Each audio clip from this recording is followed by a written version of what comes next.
আসসালামু আলাইকুম ওয়া রাহমাতুল্লাহি ওয়া বারাকাতুহু।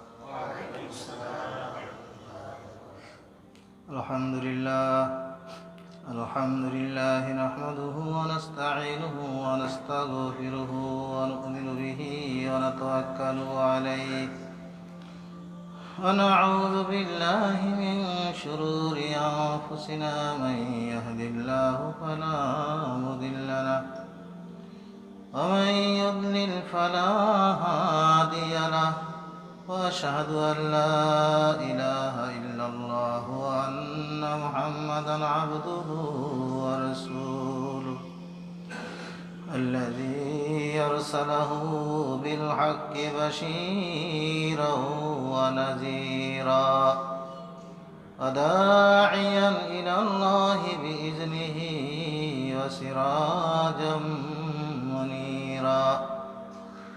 فقد قال الله تعالى في كلامه المجيد وفرقانه الحميد أعوذ بالله من الشيطان الرجيم بسم الله الرحمن الرحيم إن الله وملائكته يصلون على النبي يا أيها الذين آمنوا صلوا عليه وسلموا تسليما اللهم صل على سيدنا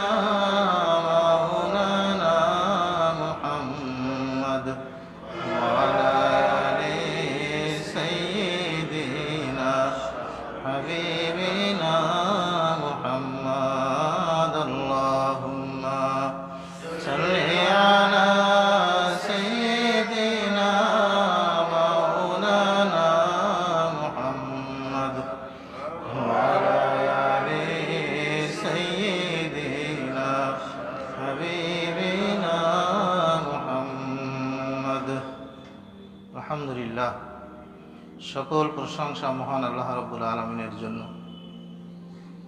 যে মহান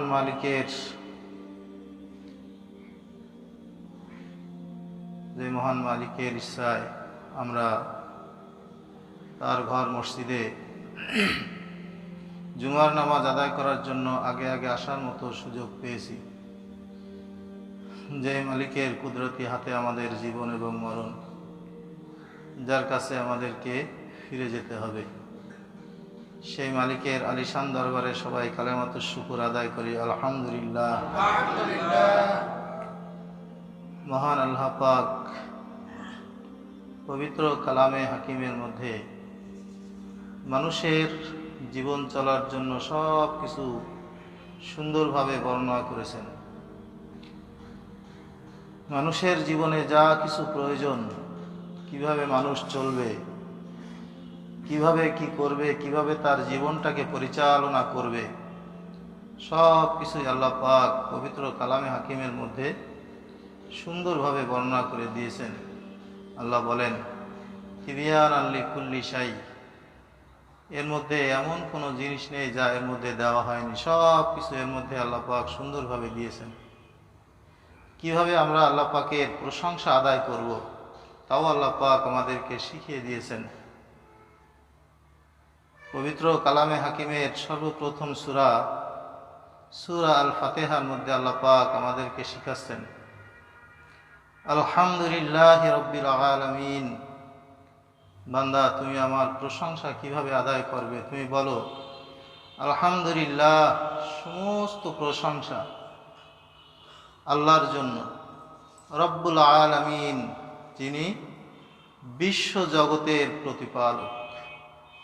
আলহামদুলিল্লাহি রাব্বিল আলামিন, সমস্ত প্রশংসা বলতে যত যা কিছু হতে পারে, সকল প্রশংসা একমাত্র আল্লাহর জন্য, রব্বুল আলামিন, যিনি বিশ্ব জগতের প্রতিপালক।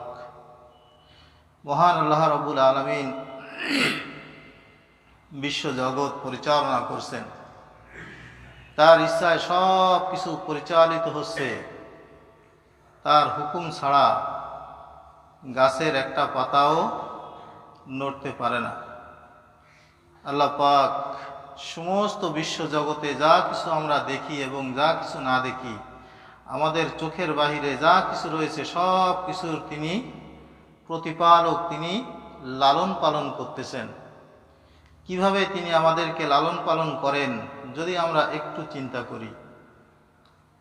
যখন আমরা পৃথিবীতে আগমন করলাম, এই আগমনের পূর্বে থেকে যখন আমরা মায়ের পেটে ছিলাম, আল্লাহ পাক সেখানেও আমাদের সব কিছুর ব্যবস্থা করেছেন। যখন আমার দেহের মধ্যে আল্লাহ প্রাণ দিলেন, কিভাবে সেখানে আমি নিঃশ্বাস নেব, কিভাবে আমার অক্সিজেনের ব্যবস্থা হবে, কিভাবে আমার খাবার ব্যবস্থা হবে, কিভাবে আমার রক্ত সঞ্চালন হবে, কিভাবে আমার হৃৎপিণ্ড কাজ করবে, সব কিছু আল্লাহ পাক মায়ের পেটে থাকতেই ব্যবস্থা করে দিয়েছেন। নাড়ি দিয়ে, নাড়ির মাধ্যমে আল্লাহ পাক মায়ের পেটে বসে আমাদেরকে খাবারের ব্যবস্থা করেছেন। সুবহানাল্লাহ। এভাবেই আল্লাহ পাক আমাদেরকে লালন পালন করেন। যখন আমাদের পৃথিবীতে আসার সময় হয়ে গেল, পৃথিবীতে আমরা আগমন করব, আল্লাহ পাক পৃথিবীতে আমাদেরকে পাঠাবেন মায়ের পেট থেকে দুনিয়ায়।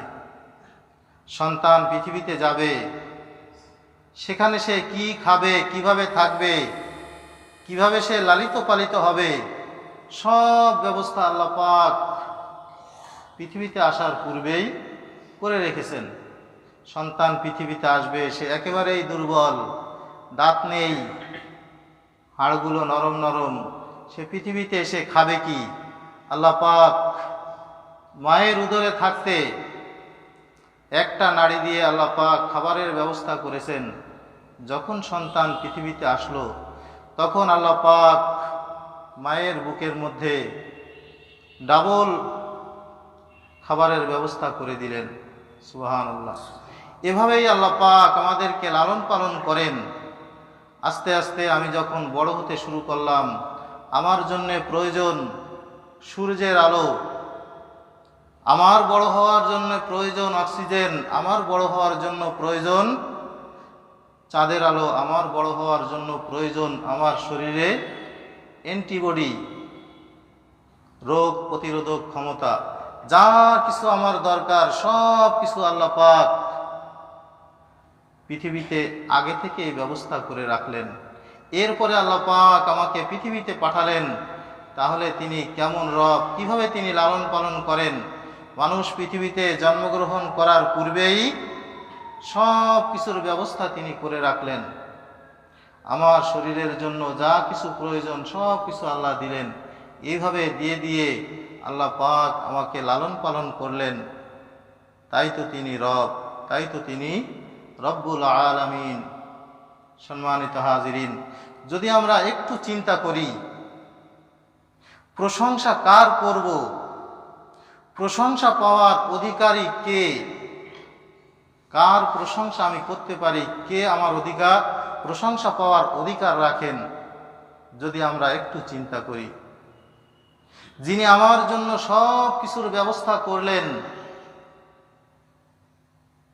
আমার জন্য যিনি জমিন থেকে ফসল ফলালেন, আমার জন্য যিনি গাছে ফল দিলেন, আমার জন্য যিনি নদী প্রবাহিত করলেন, আমার জন্য যিনি ঝর্ণাধারা প্রবাহিত করলেন, আমার জন্য যিনি চাঁদের ব্যবস্থা করলেন, আমার জন্য যিনি সূর্যের ব্যবস্থা করলেন, আমার জন্য যিনি অক্সিজেনের ব্যবস্থা করলেন, সব কিছুর ব্যবস্থা যিনি আমার জন্য করলেন, আমি না চাইতেই প্রশংসা তো তিনি পাওয়ার উপযুক্ত, প্রশংসা তো করব তার। তাই তো রব্বুল আলামিন শিখালেন, ওহে বান্দা, তুমি তো আমার কাছে দরখাস্ত করনি, আবেদন করনি যে আমার দুটো চোখ দেন, আমার একটা নাক, দুটো ছিদ্র দেন, আমার দুটো কান দেন, আমার দুটো হাত দেন, আমার দুটো পা দেন, আমার দুটো কিডনি দেন। তুমি তো আমার কাছে আবেদন করনি। না চাইতেই আমি সব কিছু তোমাকে দিয়েছি ডবল ডবল। একটা হাত যদি আমি তোমাকে দিতাম, ওই এক হাত দিয়েই তোমার জীবন অতিবাহিত করার জন্য যথেষ্ট ছিল। একটা চোখ যদি আমি তোমাকে দিতাম, একটা চোখ দিয়ে তুমি দেখতে পারতে। একটা কান যদি আমি তোমাকে দিতাম, হয়তো একটা কান দিয়ে তুমি শুনতে পেতে। একটা কিডনি যদি আমি তোমাকে দিতাম, ওই একটা কিডনিতেই তোমার চলতো। ওহে বান্দা, আমি সব কিছু তোমাকে ডবল ডবল দিয়েছি। তোমাকে আমি দিয়েছি তোমার মুখের মধ্যে কতগুলো দাঁত, দাঁতগুলো আবার কত সুন্দরভাবে সাজিয়েছি, আল্লাহ পাক সাজিয়েছেন।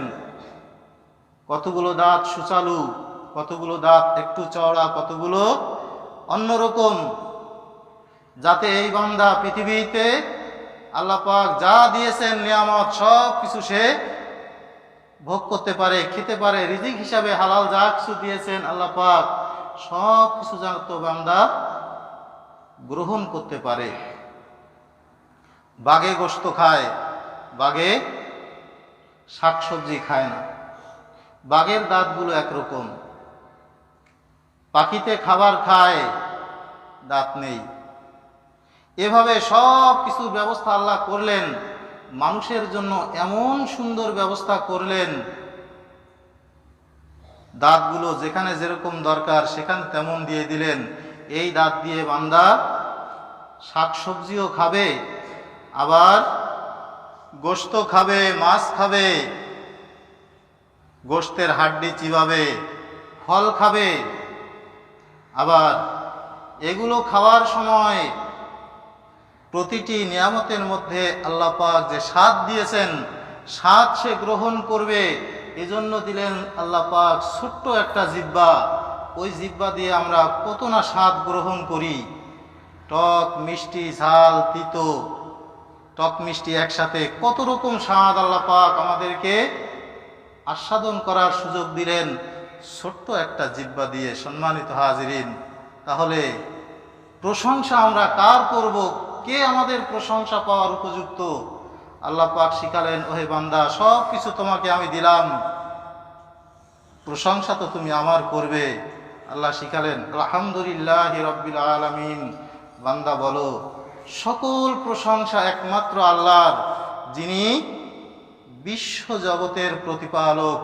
সব কিছু তিনি লালন পালন করেন, প্রতিপালন করেন। সম্মানিত হাজিরিন, যদি আমরা একটু চিন্তা করি, গাছের মধ্যে ছোট্ট একটা পোকা, একেবারেই নরম, আঙ্গুল দিয়ে চাপ দিলে সাথে সাথে মাটির সাথে মিশে যায়, এমন একটা পোকা আল্লাহ পাক দিলেন গাছের মধ্যে। ওই গাছটাকে কোড়ায় কোড়ায় কোড়ায় কোড়ায় খাওয়ার জন্য কি এমন ব্যবস্থা আল্লাহ পাক তার সামনে অল্প একটু ছোট্ট একটু ব্যবস্থা করে দিলেন। ওই গাছটাকে সে কোড়ায় কোড়ায় কোড়ায় কোড়ায় আস্তে আস্তে খেয়ে ফেলছে। সম্মানিত হাজিরিন, এভাবে আল্লাহ পাক পৃথিবীতে যত মাখলুক সৃষ্টি করেছেন, সমস্ত মাখলুকের ব্যবস্থা তিনি করতেছেন। এই যে শীতের দিনে যদি আমরা একটু চিন্তা করি, আমাদের কত কিছু প্রয়োজন হয়, লেপ, কাঁথা, কম্বল, আরো কত কিছু। এই শীতের মধ্যে আমরা দেখি যেখানে বরফ পড়ে সেখানে এক প্রকার ভাল্লুক বাস করে, শ্বেত ভাল্লুক, সাদা সাদা ভাল্লুক। বরফের দেশে বরফের মধ্যে ঘর বানিয়ে তারা থাকে। আল্লাহ পাক তার ব্যবস্থাও সেইভাবে করলেন, তার শরীরের মধ্যে সেই রকম একটা শক্তি জুগিয়ে দিলেন যে শক্তির কারণে বরফের মধ্যে সে থাকবে, তার কিছু হবে না। নদীর উপরে বরফে পানি জমে উপরে বরফ হয়ে গেছে, ওই নদীর নিচে মাছ আছে, সেই মাছের থাকার ব্যবস্থাও আল্লাহ করলেন। শীতে একটা মাছও মরে যায় না। তিনিই তো রব্বুল আলামিন। প্রশংসা তো তিনি পাওয়ার উপযুক্ত। প্রশংসা করব কার? যিনি আমাকে 2 টাকা দিয়ে উপকার করলেন, সামান্য একটু উপকার করলেন, তাও আল্লাহ পাক যদি তাকে শক্তি না দিতেন তিনি করতে পারতেন না। আমরা আমাদের প্রশংসাগুলো নিয়ে মানুষের সামনে হাজির হয়ে যাই, মানুষের প্রশংসায় আমরা পঞ্চমুখ থাকি। অথচ যে আল্লাহ পাক আমাকে লালন পালন করতেছেন, আমার জীবনের সব কিছু দিয়ে না চাইতেই তিনি সব আমাকে দিলেন, সেই মহান রব্বুল আলামিনের প্রশংসা আমরা ভুলে গেছি। সেই মালিকের প্রশংসা আমরা করতেছি না আমাদের জাহালাতের কারণে, আমাদের মূর্খতার কারণে, আমাদের না বোঝার কারণে। সম্মানিত হাজিরিন, যদি আমরা সেই মালিকের প্রশংসা করতাম, যদি সেই মালিকের শুকরিয়া যথাযথভাবে পালন করতাম, আদায় করতাম, তাহলে আমাদের অবস্থাটা কি হতো? আল্লাহ পাক সেই কথা বললেন পবিত্র কালামে হাকিমের মধ্যে। আল্লাহ বলে দিয়েছেন, লা ইন শাকারতুম লা আযীদান্নাকুম ওয়া লা ইন কাফারতুম ইন্না আযাবি শাদীদ। যদি তোমরা আমার নিয়ামতের শুকরিয়া আদায় করো, তবে আমি তোমাদেরকে আমার নিয়ামত আরো বেশি বেশি করে বাড়িয়ে দেব। লা ইন শাকারতুম, যদি তোমরা শুকরিয়া আদায় করো, যত নিয়ামত আমি তোমাদেরকে দিয়েছি, কত নিয়ামত আল্লাহ দিলেন আমরা চিন্তাও করে পারবো না। যদি আমাদের মস্তিষ্কের মধ্যে আমরা দেখি, এখানে আল্লাহ পাক কত ব্যবস্থা করে রেখেছেন, কত সেল দিয়েছেন, যা পৃথিবীতে আবিষ্কারের মধ্যে সবচেয়ে আকর্ষণীয় যে আবিষ্কার বর্তমান সুপার কম্পিউটার, সেই সুপার কম্পিউটারের মধ্যে আল্লাহ পাক মানুষের মাথায় কি মেধা দিয়েছেন। সেই সুপার কম্পিউটারের মধ্যে মানুষ যত কিছু সংযোজন করেছে, ওরকম হাজারটা সুপার কম্পিউটার আল্লাহ পাক প্রত্যেকটা মানুষের মস্তিষ্কের মধ্যে ফিট করে দিয়েছেন। সম্মানিত হাজিরিন, যদি আমরা একটু চিন্তা করি যে আল্লাহ পাক আমাদেরকে কত নিয়ামত দিয়ে ধন্য করলেন, অথচ আমরা আল্লাহ পাকের সেই নিয়ামতের শুকরিয়া আদায় করতে ভুলে গিয়েছি। আমরা না জানার কারণে, না বোঝার কারণে, আমাদের গাফলতির কারণে, আমাদের মূর্খতার কারণে আমরা সেই মালিকের প্রশংসা বাদ দিয়ে মানুষের প্রশংসা নিয়ে আমরা ব্যস্ত। অথচ আল্লাহ বললেন, আলহামদুলিল্লাহি রাব্বিল আলামিন। ওহে বান্দা, তুমি প্রশংসা করবে আমার, তুমি বলো আলহামদুলিল্লাহ, সমস্ত প্রশংসা একমাত্র আল্লাহর জন্য, রব্বুল আলামিন, যিনি বিশ্ব জগতের প্রতিপালক। সূরার দ্বিতীয় আয়াতে আল্লাহ বলছেন, আর রহমানির রাহিম, যিনি পরম করুণাময়, দয়ালু, মেহেরবান। আল্লাহ পাক বান্দার উপরে কত দয়াশীল, কত মেহেরবান। যদি আমরা দুনিয়ার দিকে একটু তাকাই, তাহলে আমরা দেখতে পাই সন্তানের প্রতি মায়ের কত মহব্বত, কত ভালোবাসা। একটা মুরগির ছানার প্রতি মুরগির মায়ের যে, ওই ছানার মায়ের যে কত মহব্বত, কত ভালোবাসা। যখন কাক আসে, চিল আসে, ছো মারতে চায় মুরগির ছানার দিকে, ওই মুরগি উড়ে ওঠে সেই কাক অথবা চিলকে সবল দেওয়ার জন্য, তাকে তাড়ানোর জন্য। নিজের জীবনের মায়া ভুলে যায় সন্তানের জন্য।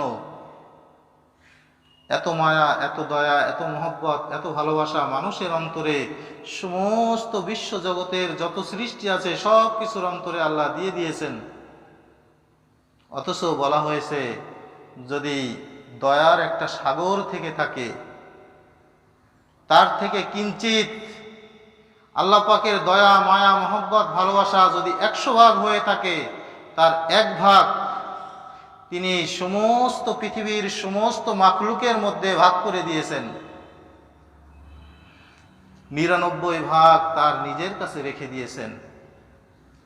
এত মাখলুক পৃথিবীতে, কোটি কোটি মাখলুক আল্লাহ সৃষ্টি করলেন। কত মানুষ আসলো, কত মানুষ গেল, কত মানুষ আসবে, কত পশু, কত প্রাণী, কত যা কিছু এসেছে এবং আসবে, সবার মধ্যে আল্লাহ ভাগ করে দিয়েছেন 100 ভাগের 1 ভাগ। 99 ভাগ আল্লাহ তার কাছে রেখেছেন। তাহলে দুনিয়ার যে মায়া, মহব্বত, ভালোবাসা আমরা দেখি, এর চেয়ে আল্লাহ পাকের মায়া, মহব্বত, ভালোবাসা, দয়া কত যে বেশি, একটু চিন্তার বিষয়। আল্লাহ পাক দয়া করেন তাই আমরা বেঁচে আছি। যদি আল্লাহ পাকের দয়া না থাকতো, তাহলে আমাদের তো পৃথিবীতে বেঁচে থাকার কথা নয়। আজকে জুমার দিন, হয়তো আমাদের মধ্যে এমনও অনেকে আছি আমরা যারা আজকে ফজরের নামাজটাও পড়িনি, অথচ আল্লাহ পাক আমাদেরকে বাঁচিয়ে রেখেছেন এখনো, তিনি আমাদের রক্ত সঞ্চালন এখনো ঠিক রেখেছেন, তিনি এখনো আমাদেরকে অক্সিজেন দিচ্ছেন, তিনি এখনো আমাদেরকে সূর্যের আলো দিয়ে ধন্য করেছেন, তিনি এখনো আমাদেরকে লালন পালন করছেন, এখনো তিনি আমাদেরকে বাঁচিয়ে রেখেছেন। আল্লাহ পাকের এত বড় দয়া, এত বড় মেহেরবানি, তিনি এত বড় দয়ার অধিকারী, তাই তো আল্লাহ পাক আমাদেরকে বাঁচিয়ে রেখেছেন। যদি আল্লাহ পাক এই দয়ার অধিকারী না হতেন তাহলে তো আমাদের পৃথিবীতে বেঁচে থাকার কোনো সুযোগ ছিল না। সম্মানিত হাজিরিন, আল্লাহ পাক তার বান্দার উপরে এত দয়াশীল, এত মেহেরবান, তাই তো আল্লাহ বলছেন আর রহমান আর রহিম, তিনি পরম করুণাময়, তিনি দয়ালু, তিনি মেহেরবান। এখানে আল্লাহ পাকের দুটো সিফাতি নাম বর্ণনা করা হয়েছে, দুটো সিফাতি নাম উল্লেখ করা হয়েছে, একটা রহমান আর একটা রহিম। দুটো নামের অর্থ প্রায় কাছাকাছি, দুটো নামের অর্থই প্রায় দয়ালু, মেহেরবান। দুটো নাম আল্লাহ এক জায়গা ব্যবহার করলেন কেন, পাশাপাশি ব্যবহার করলেন কেন? অনেক কারণ রয়েছে, তার মধ্যে একটা কারণ হলো আর রহমান ফিদ দুনিয়া, তিনি রহমান হলেন দুনিয়ায়, সমস্ত সৃষ্টি জীবের প্রতি, সমস্ত মাখলুকের প্রতি, সমস্ত মানুষের প্রতি তিনি দয়া দেখান, দয়া, তার দয়া আছে। তাই তো যারা পৃথিবীতে আল্লাহর হুকুম মানে এবং যারা আল্লাহর হুকুম মানে না, সবাই তার দয়া পাচ্ছে। যারা আল্লাহকে অস্বীকার করে তারাও যদি একটা লাউয়ের বিচি মাটিতে বপন করে, ওই দিয়ে একটা লাউয়ের গাছই জন্মায়, তাই থেকে লাউ হয়, তাই আমরা বপন করি, তাই আমরা পাই।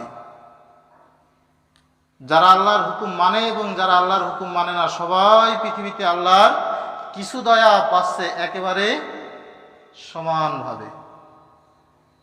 আর রহিম ফিল আখিরা, আল্লাহ পাক রহিম, তিনি দয়া করবেন, এই দয়াটা হবে আখিরাতে। যারা আল্লাহ পাকের নেককার বান্দা, আল্লাহ পাকের অনুগত বান্দা, যারা মুমিন বান্দা, তাদের উপরে আল্লাহ পাক দয়া করবেন। কাল কিয়ামতের ময়দানে যখন বিপদের আর সীমা থাকবে না, তখন আল্লাহ পাক ওই সমস্ত বান্দাদের প্রতি দয়া করবেন যারা পৃথিবীতে আল্লাহর হুকুম অনুযায়ী চলেছে, আল্লাহকে রব হিসেবে মেনেছে, আল্লাহকে রব্বুল আলামিন হিসেবে মেনেছে।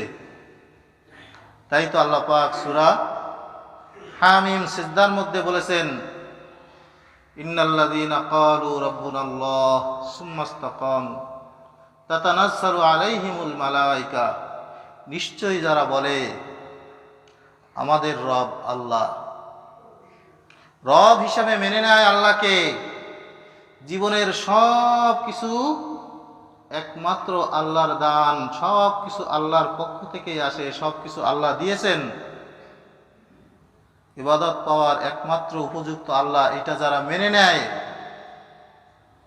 এবং আল্লাহর অনুগত থাকে, আল্লাহর হুকুমগুলো মানে, এই কথার উপরে অবিচল থাকে, রব্বুনাল্লাহু সুম্মা ইসতাকামু, অতঃপর তার উপরে তারা সুদৃঢ় থাকে, এর থেকে একটুও পিছিয়ে যায় না, তাদের কাছে ফেরেশতা চলে আসে। তাই তো আল্লাহ পাক সূরা হামিম সিজদার মধ্যে এই কথা বলে দিয়েছেন, ইন্নাল্লাযীনা ক্বালু রাব্বুনাল্লাহু সুম্মা ইসতাকামু তাতানাজ্জালু আলাইহিমুল মালায়েকা, ফেরেশতারা আসে, তারপরে বলতে থাকে আল্লাহ তাখাফু ওয়ালা তাহজানু ওয়া আবশিরু বিল জান্নাহ, তোমাদের কোনো ভয় নেই, তোমাদের কোনো চিন্তা নেই, তোমরা সুসংবাদ গ্রহণ করো জান্নাতের। এই সুসংবাদ কাদের জন্য? যারা আল্লাহকে রব হিসেবে মেনে নিয়েছে, সাথে সাথে এর উপরে অবিচল থেকেছে, দৃঢ় থেকেছে, একটুও পিছপা হয়নি। আল্লাহ পাক তাদের জন্য দিয়েছেন জান্নাতের সুসংবাদ। আল্লাহ পাক আর রহিম ফিল আখিরা, তিনি আখিরাতে ওই সমস্ত বান্দাদের উপরে তিনি রহম করবেন, দয়া করবেন, মেহেরবানি করবেন যারা পৃথিবীতে আল্লাহর হুকুমগুলো যথাযথভাবে মেনে নিয়েছিল, সাথে সাথে তার উপরে সুদৃঢ় ছিল, একটুও পিছিয়ে যায়নি। যখন বিপদ এসেছে তখনও বলেছে রব্বুনা আল্লাহ। যখন তারা ভালো ছিল, শান্তিতে ছিল, সুখে ছিল, তখনও তারা বলেছে রব্বুনা আল্লাহ। যখন তাদের সামনে পরীক্ষা এসেছে তখনও তারা বলেছে রব্বুনা আল্লাহ। এর থেকে একটুও তারা পিছপা হয়নি। ওই সমস্ত বান্দাদের জন্য আল্লাহ পাক জান্নাতের সুসংবাদ দিয়েছেন। সম্মানিত হাজিরিন, এরপরে আল্লাহ বলছেন কোন মালিকের প্রশংসা করব। আল্লাহ শিখাচ্ছেন মালিক ইয়াউমিদ্দিন, যিনি বিচার দিনের মালিক। প্রশংসা তো পাওয়ার একমাত্র অধিকারী তিনি। দুনিয়ার সমস্ত ক্ষমতা বেহাত হয়ে যাবে, ক্ষমতা আর থাকবে না। দুনিয়ার সব কিছু শেষ, বড় বড় বিল্ডিং, বালাখানা, রাজা বাদশাহ কিছু নেই। আল্লাহ এবার ডেকে ডেকে বলতে থাকবেন কিয়ামত কায়েম হয়ে যাবে। আল্লাহ ডেকে ডেকে বলতে থাকবেন লিমানিল মুলকুল ইয়াউম, আজকে রাজত্ব কার? দুনিয়ায় অনেক রাজা বাদশাহ ছিল, অনেকে অনেক কিছু করেছে, অনেকে শেষ পর্যন্ত নিজেকে বড় খোদা বলেও দাবি করেছে। হযরতে মূসা আলাইহিস সালাতু ওয়াস সালাম ফিরআউনের দরবারে গেলেন। ফিরআউনের দরবারে যে দেখলেন ফিরআউন জিকির করতেছে। অনেকের মনের মধ্যে প্রশ্ন আসতে পারে যে ফিরআউন সে আবার জিকির করে নাকি? ফিরআউনও জিকির করতেছে। কি জিকির করতেছে? ফিরআউন বলতেছে আনা রব্বুকুমুল আলা, আমি হলাম সবচেয়ে বড় আলা, আমি হলাম তোমাদের সবচেয়ে বড় রব, আমি সবচেয়ে বড় লালন পালনকারী। সম্মানিত হাজিরিন, বর্তমান সমাজের মধ্যে যদি আমরা তাকাই, এরকম জিকিরওয়ালা লোকের অভাব নেই। আল্লাহর জিকির বাদ দিয়ে মানুষের জিকির, আল্লাহর জিকির বাদ দিয়ে মানুষের জিকির করতে করতে মুখে ফেনা উঠে যায়, এরকম মানুষের অভাব নেই। তারা আল্লাহর জিকির করার সময় পায় না।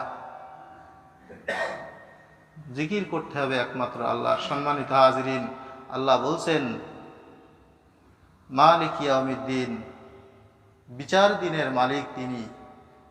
যখন তিনি ডাক দিয়ে বলবেন লিমানিল মুলকুল ইয়াউম, আজকে রাজত্ব কার? উত্তর দেওয়ার মতো কেউ নেই। আল্লাহ পাক নিজেই আবার বলতে থাকবেন লিল্লাহিল ওয়াহিদিল কাহার, আজকে রাজত্ব একমাত্র আল্লাহর।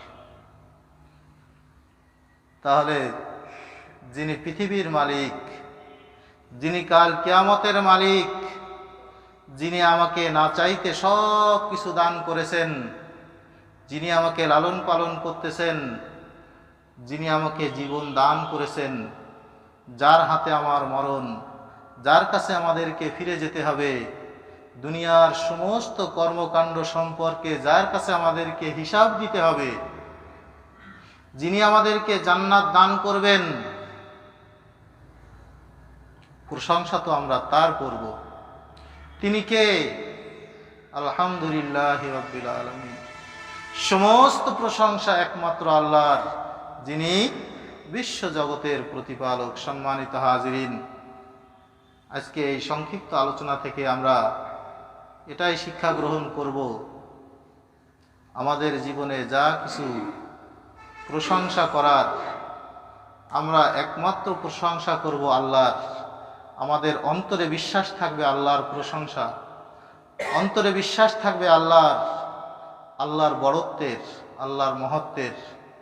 আমরা মুখে তাই বলবো আল্লাহ বড়, আল্লাহ মহান। আমাদের কাজে কর্মে, আমাদের সাংসারিক জীবনে, আমাদের ব্যক্তিগত জীবনে, আমাদের পারিবারিক জীবনে, আমাদের রাজনৈতিক জীবনে, আমাদের আন্তর্জাতিক জীবনে, সব জায়গায় আমরা এ কথার উপরে অবিচল থাকব,